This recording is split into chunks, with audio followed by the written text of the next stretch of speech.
Hello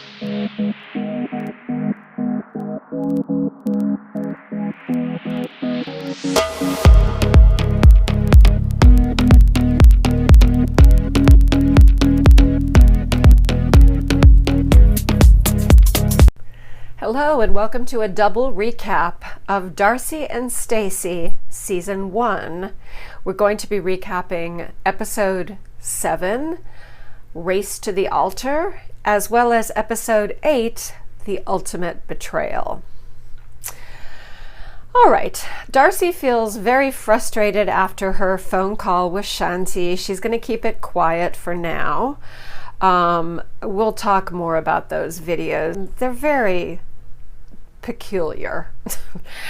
Okay, Stacey and Florian are in a hotel, but they're moving forward with their marriage, even though there are trust issues. Okay, he looks thrilled as ever. I'm so happy. I'm so happy. Yes, boo-boo, I'm so happy. Darcey and Georgi, meanwhile, are moving forward through FaceTime, talking about a future, even though now they've been together twice, in Miami and then in Manhattan, briefly. Okay, so Darcey is getting an apartment for them in Middletown in Connecticut for them to quarantine together for a few months to see how it goes. Wow, after basically 2 dates, 2 long dates, but still 2 dates. Okay, well, that will definitely tell if you can stand each other. Jumping right in and quarantining with somebody you don't know? Ooh, okay. Darcey's daughters, Annika and Aspen, think that she's rushing again, just like Jessie, just like Tom. They don't want her to be hurt. You know, they're the first to say, Mom falls in love too easy. Don't we know it? That's our Darcey. So the girls are going to stay with Dad in the family house with Dad while Darcey goes to the rental apartment with Georgi. Dad really doesn't know anything about Georgi. Stacey and Florian are planning a simple wedding, but now they're under a lot of pressure because the courthouses are about to close for a while. They don't know how long they're going to close. So they decide they're going to get married the following day. They are keeping it a secret from the family, and they'll tell them later. I just am going to say, and you're going to hear me repeat this many times across different franchises, different shows, even different channels. This weird doll hair down to your hips has got to stop, especially when it is frizzy blonde extensions on white women who are of a certain age. No, please make it stop. Okay, so it turns out that Stacey and Florian and Darcey and Georgi have rented 2 apartments in the same building. They're twins.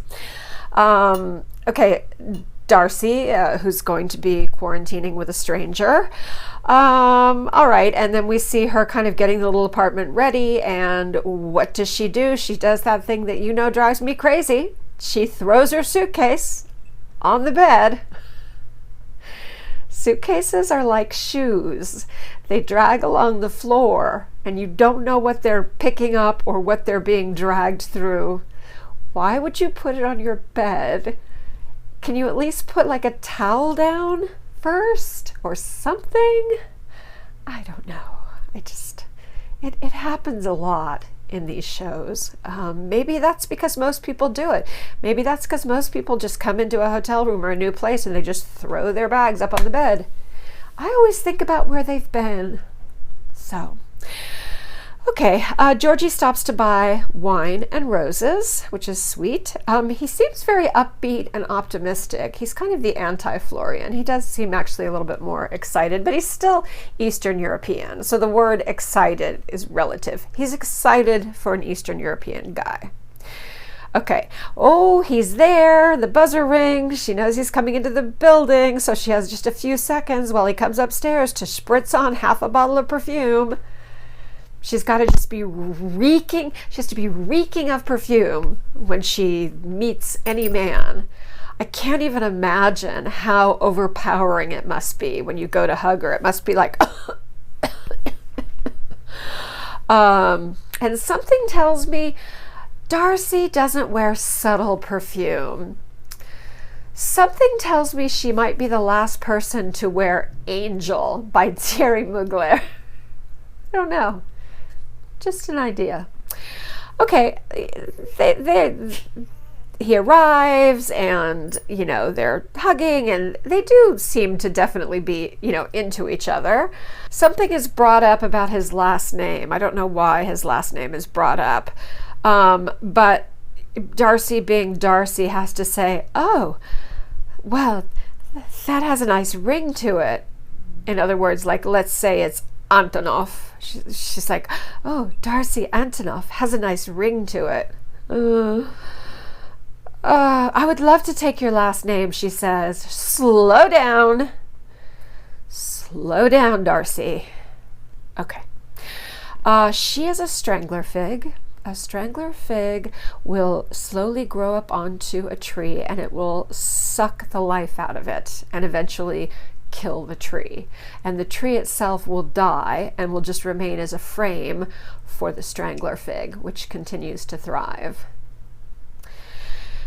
All right, so Stacey and Florian are getting married. Kind of weird that they're not telling Darcey and, you know, who's down the hall, but anyway, they don't want any witnesses. I'm confused because in Florida you have to have witnesses, but I guess Connecticut is different. So basically they have their marriage certificate. They already went and took care of that. And they got a certified whatever he is, minister, justice of the peace, whatever, notary, to come to their apartment and actually say the vows with them and then to sign the marriage certificate. Okay. All right. Ladies, when you are tiny, i.e. petite, i.e. little, i.e. the SHORT word, really enormous boobs are out of proportion. They will always make you look bigger, even if you're not overweight. They just make you look big, and you're not. You're little, petite. Enjoy being little and petite. By all means, get implants. Maybe don't go for the triple Ds that Darcey and Stacey have tacked onto them because, again, they overwhelm them. They're all lips, boobs, and hair. None of which are perfect. So, and you know, they're cute ladies, but what's done is done. Honestly, though, I have to say Darcey and Stacey, whose implants are identical, I'm sure they got them together. They got a twin deal. Honestly, their boobs must be 25% of their body weight. They're huge. I mean, your head is a large percent of your body weight, but those boobs are enormous. They're enormous. Florian is decorating the apartment for the wedding. He's a big fan of tea lights, and he's putting the little tea lights all over with the date of their marriage and heart and a little pathway, you know, a little place for Stacey to walk down on her way to saying her vows. And I'm sure you're all thinking what I'm thinking. This is a huge fire danger. I mean, because as soon as I see him lighting all those, you know, laying out all those little tea lights, I'm like, oh my God, do you remember Stacey's dress? It's like 500 yards of flammable polyester tulle and other things and flammable crystals. Probably everything is flammable. Everything would go up. What a nightmare. So I'm very, very nervous. She puts on that enormous cream puff of a dress and she just disappears into it. It's just like at one point when she's putting on, her head sticks out. It looks like it's some kind of strange marine animal eating her alive, sucking her inside. Okay, so the minister or whatever he is shows up, And yeah, again, I'm looking at the candles, I'm looking at the dress, and I'm thinking one word, whoosh. However, Florian is very careful to helping her to, to get in front of the minister without catching fire. Well done, Florian. Florian's face. I know that weddings make men terrified in a lot of cases. I understand that. Ideally you would want them to look happy and like, oh, here comes my bride. Ah, this is amazing. But let's face it, a lot of men get nerves and they don't, even though there's no audience there, it's not like there's 200 guests watching them get married, but still he's probably nervous. However, the look on his face, he looks like he just saw a chicken and a goat having sex. He's catatonic. He looks like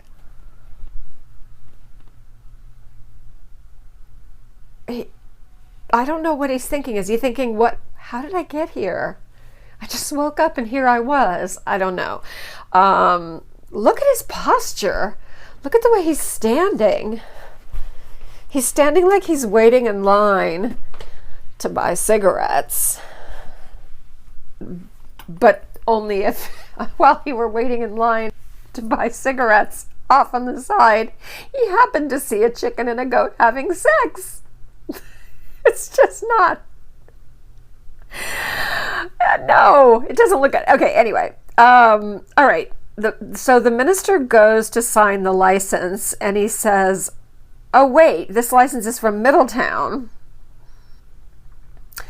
And apparently, wherever you actually have, whatever location you put on the license, whatever municipality you put on the license, you have to get married in that place. I don't know if it's the municipality or if it's in the county and the hotel is like maybe just over the line in another county, because Connecticut's very small. It only has a few counties. So they could be in the next county over, but still be close driving distance to Middletown. But anyway, regardless, they have to go to Middletown now before midnight. And of course, TLC drama, you have to have the time crunch.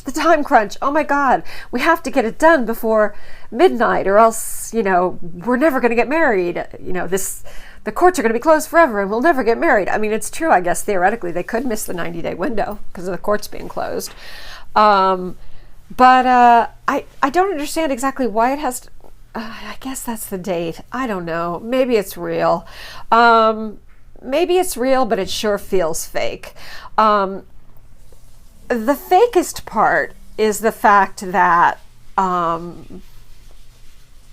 by the way, while I was watching this, I Googled and did some research, and it says that, in fact, yes, if the marriage license says Middletown, they have to get married in Middletown.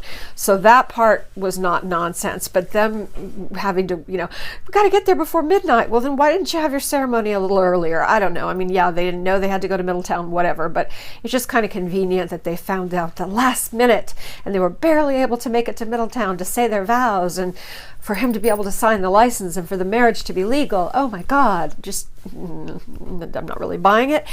Anyway, and the other thing is, okay, this is the final thing that is just so fake. Why couldn't they have just gone to a park in Middletown? For some reason, they decide they're going to go to the front door of their family's house.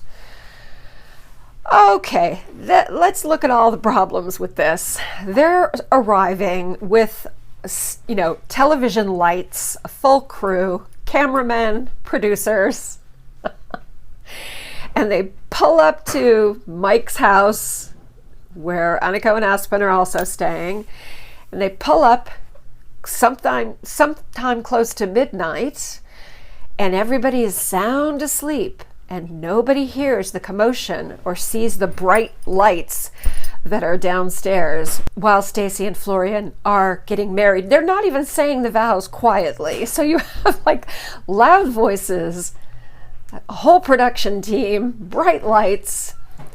And Annika and Aspen are what, 15 and 16 or 16 and 17? The girls don't go to bed at 11:30 at that age. They're going to be on, on TikTok, or they're going to be texting their friends, or come on. There's no way no one would come look out the window or come to the front door and be like, what's going on here? So clearly they knew that they were getting married. They knew that they were coming to film this, and they were told, okay, pretend you're asleep. Everybody turn all the lights out and pretend you're asleep. How stupid do they think we are? That is just so fake. But anyway, it is what it is. Okay.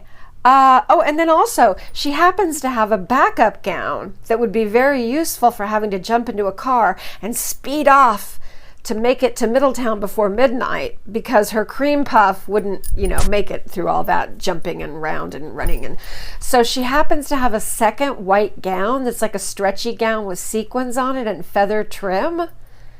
And she puts that on. She takes the time to change. There's no time. There's no time. They got to get there by midnight. There's no time. But she takes the time to change into that backup wedding dress. I don't know. Maybe that was her reception dress or something. I don't know.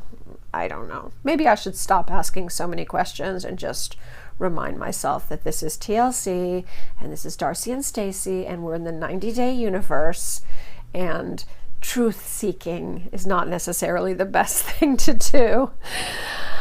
Okay. All right. So, all right.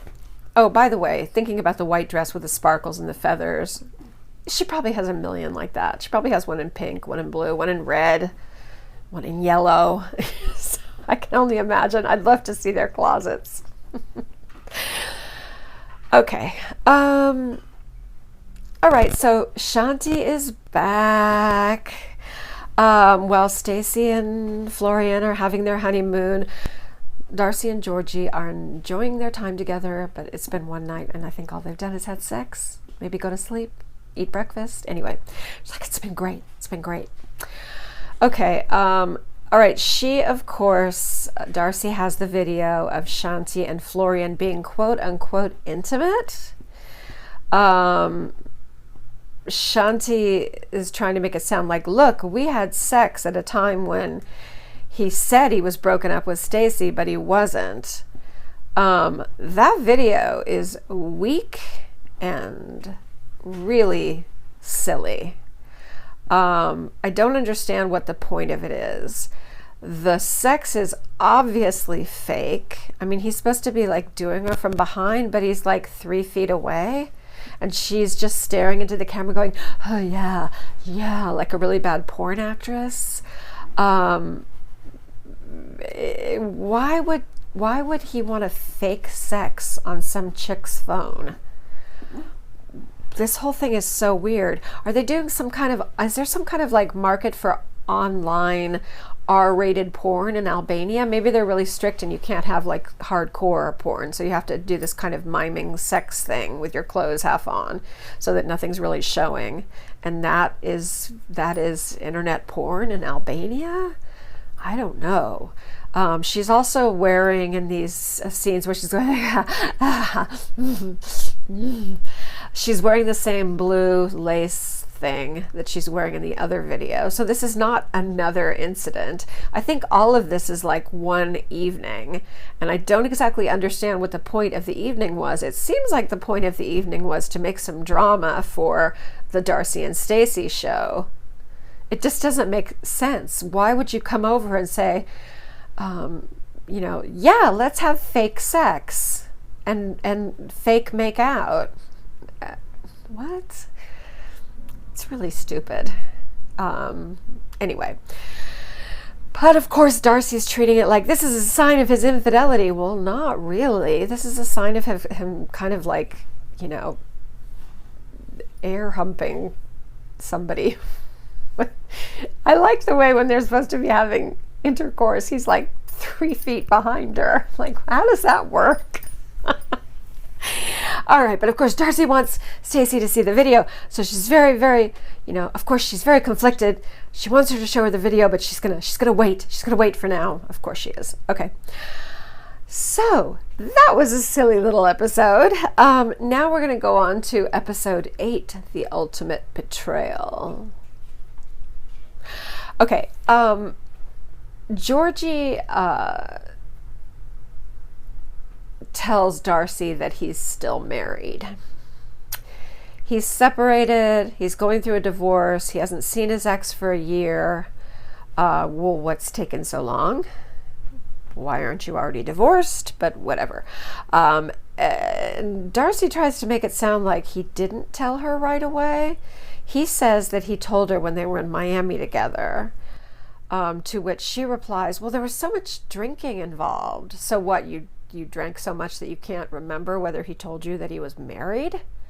I would think you would remember that, unless you were just passed out and he told you, oh, he waited till you were passed out and then he said, by the way, I'm married, and he counted that as telling her. I don't know. No, but this is something you tell someone even when you're talking online before you meet. You know, it doesn't have to be the first thing out of your mouth, but very, very quickly, you know, isn't that what you, status? I guess there's no married but in the middle of a divorce. It used to be, it's complicated is what you used to put. I don't know. So he had to explain it, but whatever. Okay, he said that he did file for divorce before he met Darcey. And again, wow, it takes some people a long time to get divorced. She was a model and they were married for 3 years before they split up. They fought constantly, he said. So that's why they separated a year ago. All right. You know, Darcey has such a bad reputation for selective listening and for hearing only what she wants to hear. I do believe it's possible that he told her, I'm married. And she just said to herself, la la la la la la la la la la la, and just pushed it out of her brain because it didn't fit in with her plans of true love and him wishing her away on a white horse to Bulgarian mountains. I guess they have mountains. I don't know. All right, so they hike up to a beautiful overlook, which is like, oh, I mean, I've driven through Connecticut and I've been to Mystic, been to the port, but yeah, I don't really know that, you know, but there's the mountains that come down from, what is it, the Berkshires in Massachusetts. They probably flow into Connecticut, whatever. So anyway, but they hike up to a really pretty kind of the top of the hill, and really pretty overlook. She hears wedding bells in the distance and she says, oh, those could be for us. Snap out of it. There's no technically married, Darcey. He's not technically married. He's married. Stop it. I mean, so just, you know, before you start saying, I'm going to take your name, oh, those are the wedding bells that are going to be for us, let him get through his divorce first and then maybe talk like that.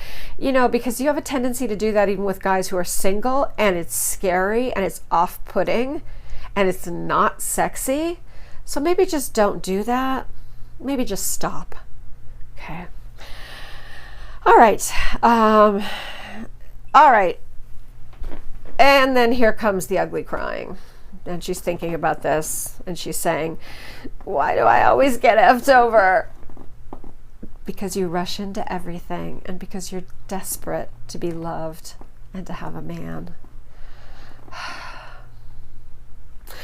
Okay.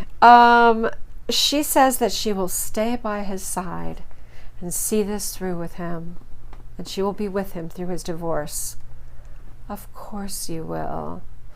Just as if he were a serial killer. He was about to stand trial for the death of 10 people. You'd be like, I believe in him and I will be by his side because he's hot and he has big muscles. Okay. We have a confessional with Florian. Oh my God, he smiles when he says that he's happy to have a woman who loves him so much.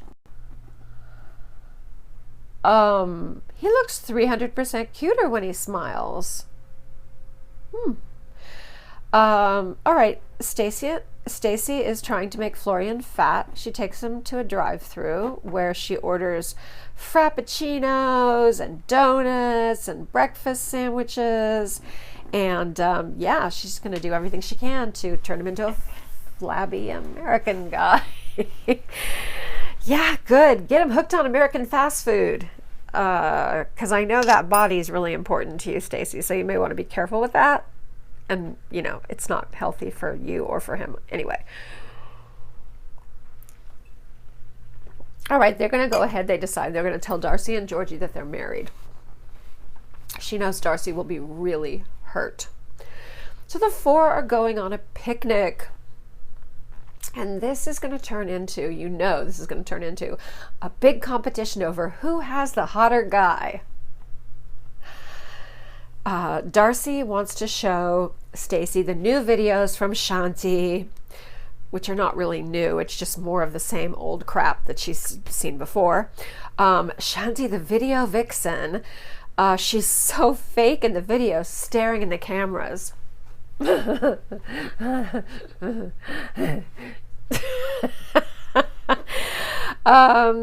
like I said, like a totally subpar porn actress, and porn actresses are not exactly known for being, you know, Meryl Streep, but oh, just bad. Okay, for what it's worth, I think Florian has a better body than Georgi, because I think he's more in proportion. He's just slim. He's a little bit cut. You know, he works out, but he's not a muscle head. And I feel like Georgi is cute, but again, he has that jellyfish shape because he's so built up on top, and then he's got those really long, skinny legs. So even though Georgi's taller, I think Florian is, I think he's cuter. Don't get me wrong, I still don't have a lot of confidence in him, but he is definitely becoming chattier. Maybe he's getting more confident with his English. Oh God, Darcey is hysterical showing up at the picnic spot. She's got these like 6-inch wooden platform chancletas, those like, you know, platform heels that are basically meant for you to break your ankle. That's why they're constructed, for you to slip and break your ankle. And a little halter top that ties behind the neck and behind the back. It's 1996 called. Wants its entire look back. All she needs is like the little twisty things in her hair. Yeah, she is just 1996 running down the hill in platform shoes. She stumbles down the hill trying not to face plant. Still not as bad, though, might I add, as Stacey's 9-inch stripper boots at the airport. These are not that bad, but perhaps because she's having to go down an uneven dirt hill, possibly more dangerous. Okay. Now we have to make innuendos over who's getting more sex, because it's all a big competition between Darcey and Stacey. Okay. They decide, Darcey and Georgi tell Stacey that Georgi is married and he's getting a divorce. His wife is in Maryland. They have not spoken for a year. Darcey feels very judged by Stacey, and now she's going to get back at Stacey by showing her the video of Florian and Shanti.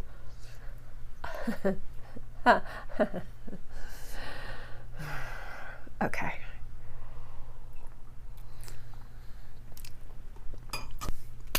But wait, there's more. Stacey tells Darcey that she's married to Florian, that they did an elopement quarantine style. Darcey's pissed. She's like, I was down the hall. Why on earth couldn't you have just had Georgi and I come as witnesses? We were down the hall. We could then not tell anybody else, but what the hell? And I agree. I think that was kind of weird. Okay, now Darcey's really going to bitch it up and really going to enjoy showing her the videos. All right. So anyway, now here they come again. Here we go again. Here we go of the extra footage of obviously the same night of all the other videos of her in the blue lace, whatever, and, you know, miming sex in a really poor way. You know what it looks like to me? It looks like Shanti asked Florian, will you make a video with me to make my boyfriend jealous or to make an ex jealous? That's what it looks like. That's actually what it looks like. Okay, so there's one of two possibilities. Either she asked him to make the video with her to make some guy jealous, or they arranged it all with TLC just for drama on the show. Either is possible. Okay, there's no lust in these videos. It's like they're play acting. Yeah, stupid. It's like when you take your Barbie and Ken, you know, when you need to stop playing with Barbies because you start making Barbie and Ken make out, and it's like, oh, Barbie, oh, you're so hot. Oh, Ken, you're so hot. And you do that with them? Yeah, okay. All right. Yeah, this is absolutely the fakest footage ever. Okay. Even Stacey says they're clearly faking having sex here. Oh, good, you're not blind. You can't even call this a sex tape. It's like a mime tape. They're miming. Darcey says to Stacey, you know, if you had told me sooner that you guys were getting married, I could have shown you this before the wedding. They're frenemies. They're frenemies. They're twins, they're sisters, but they're frenemies. Okay, and then, you know, they hug in the confessional because Stacey is upset. And they do love each other in a complicated way. Look, I can relate. I've got 3 sisters and a brother. And, you know, I completely relate. Now Stacey is really doing some ugly crying. Some real ugly crying. Yeah, she is upset. I mean, I guess it's not what you want to see, even if it is faked. It's not what you want to see. More of this garbage. You keep putting every bit of it behind, and then, oh, here's more, even though it's not a different day. It's clearly all the same event, just dribbling out in pieces. So Florian has no idea what's happening. She just says, I'm leaving. He tries to follow her. She says at first that she'll drive him home, but then she gets in the car and drives off without him. So he will not talk to the producers. He takes his microphone off, which I respect. Yeah, and he talks to Stacey, and he feels like Darcey had really bitchy intentions in showing the video. He feels like Darcey was trying to cause trouble. I actually believe Florian when he says he feels really terrible and he feels sad. So Darcey and Georgi are going to take him home. Georgi gets out to talk to Florian, and I kind of like this. I feel like Georgi really does feel bad for him, and even though he doesn't know him, I feel like this is kind of a nice bro move, which makes me like Georgi a little bit more. Again, this is no worse than what she's already seen. It's not like he did it to her again, but of course you don't want to see these things. Of course I can understand that it's upsetting. So Stacey goes to her dad's house. I'm actually kind of starting to feel for Florian. I don't know, am I crazy? Probably. Stacey then turns into the depressed woman in bed. She's not getting out of bed. I do not consider this a separate blow. Again, she's acting like this is a brand new blow against her. It's more of the same from Florian, which is not good. I mean, she has to consider whether, you know, she's okay with this. Oh, and I just have to leave by saying that during the confessional, where Stacey talks about how upset she still is over all this, she's doing the Monique fake cry. She's doing that thing where there's no crying, but she just does it with her voice. And she does the funky voice and the sniffle, even though there's nothing in there to sniff. She does that. So I'm very disappointed, because usually we can count on Darcey and Stacey to give us real crying. And this is fake crying from Stacey. Very disappointed. Okay. Anyway, so that's it. That's your 2 for 1. Thank you so much for joining me. Please remember to like and comment. I will answer every comment that you make. As always, I love hearing from you. Please remember to hit the red subscribe button if you haven't already. I would be very grateful. And then if you do subscribe, please put your name, drop down in the comments, put your name and say, hi, I'm so-and-so, I'm a new subscriber, so that I can thank you personally, both in the comments and also on the show. So anyway, also you can ring the bell if you want to be notified when there are new uploads. So remember, I want you to be careful and be good, but not too good. Bye. Love you guys.